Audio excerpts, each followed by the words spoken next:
ਅਸਲਾਮੁਅਲੈਕਮ ਜੀ ਭਾਈਜਾਨ, ਤੁਹਾਡੇ ਅੱਗੇ ਕੱਲ ਵੀ ਗੁਜ਼ਾਰਿਸ਼ ਕੀਤੀ ਸੀ ਸਾਰਿਆਂ ਅੱਗੇ ਕਿ ਮੇਰਾ ਮੋਬਾਈਲ ਗਿਆ ਸੜ ਤੇ ਮੈਂ ਨਾ ਆਈਡੀ ਦਾ ਪਾਸਵਰਡ ਨਹੀਂ ਯਾਦ ਹੈ, ਮੇਰੀ ਆਈਡੀ ਵਾਪਸ ਨਹੀਂ ਆ ਰਹੀ ਤੇ ਮੈਂ ਇਹ ਭਾਰਾਂ ਕੋਲ ਆਇਆ ਵਾਂ। ਇਹ ਬੜੇ ਵੱਡੇ ਟਿਕਟੋਕਰ ਨੇ ਤੇ ਯੂਟਿਊਬਰ ਵੀ ਨੇ। ਇਹਨਾਂ ਦਾ ਤਰਲਾ ਕਰਨ ਆਇਆ ਕਿ ਮਿਹਰਬਾਨੀ ਕਰੋ ਕਿ ਸਾਨੂੰ ਨਾ ਪਾਸਵਰਡ ਹੀ ਸਾਡਾ ਯਾਦ ਕਰਵਾ ਦਿਓ ਜਾਂ ਸਾਨੂੰ ਕੁਝ ਕੱਢ ਦਿਓ, ਸਾਡੀ ਆਈਡੀ ਚਲਾ ਦਿਓ। ਤੇ ਇਹ ਅਜੇ ਆਪਣੇ ਧਿਆਨੇ ਲੱਗੇ ਨੇ ਭਾਈਜਾਨ। ਜੀ ਜਨਾਬ। ਸਰ ਮਿਹਰਬਾਨੀ ਤੁਹਾਡੀ, ਮੇਰਾ ਜਿਹੜਾ ਨਾ ਪਾਸਵਰਡ ਨਹੀਂ ਆਉਂਦਾ ਟਿਕਟੋਕ ਦੀ ਆਈਡੀ ਦਾ।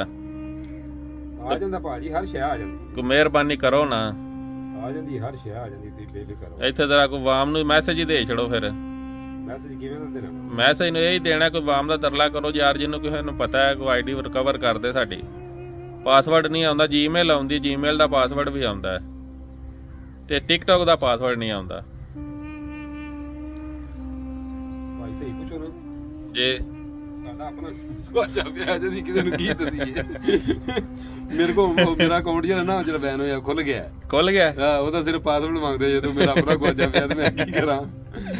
ਲਓ ਜੀ, ਉਹ ਮੇਰੇ ਕੋਲ ਪਾਸਵਰਡ ਹੋਵੇ ਤੇ ਮੇਰਾ ਅਕਾਊਂਟ ਜਿਹੜਾ ਨਾ ਵਾਪਸ ਆ ਸਕਦਾ। 5.5 ਲੱਖ ਫਾਲੋਅਰ, ਥੋੜਾ ਨਹੀਂ, ਬੜੀ ਮਿਹਨਤ ਮੈਂ ਕੀਤੀ ਹੈ ਤੇ ਪੂਰਾ। ਲਓ ਜੀ, ਇੱਥੇ ਵੀ ਇੱਕ ਨਵਾਂ ਕੱਟਾ ਖੁੱਲਿਆ ਪਿਆ ਵੇ ਮੇਰੇ ਵਾਲੇ। ਅਸੀਂ ਕੱਟਾ ਬੰਨਣ ਆਏ ਆ ਤੇ ਉਹਨਾਂ ਦਾ ਕੋ ਖੁੱਲੇ ਆ। ਤੇ ਕੋ ਮਿਹਰਬਾਨੀ ਕਰੋ ਸਾਨੂੰ ਯਾਰ, ਕੋਈ ਜਿਹੜਾ ਬੰਦਾ ਵੀਡੀਓ ਵੇਖਦਾ ਨਾ, ਉਹ ਸਾਨੂੰ ਪਾਸਵਰਡ ਤੇ ਦੱਸੋ ਕਿਸ ਤਰ੍ਹਾਂ ਆਉਣਾ ਵਾਪਸ।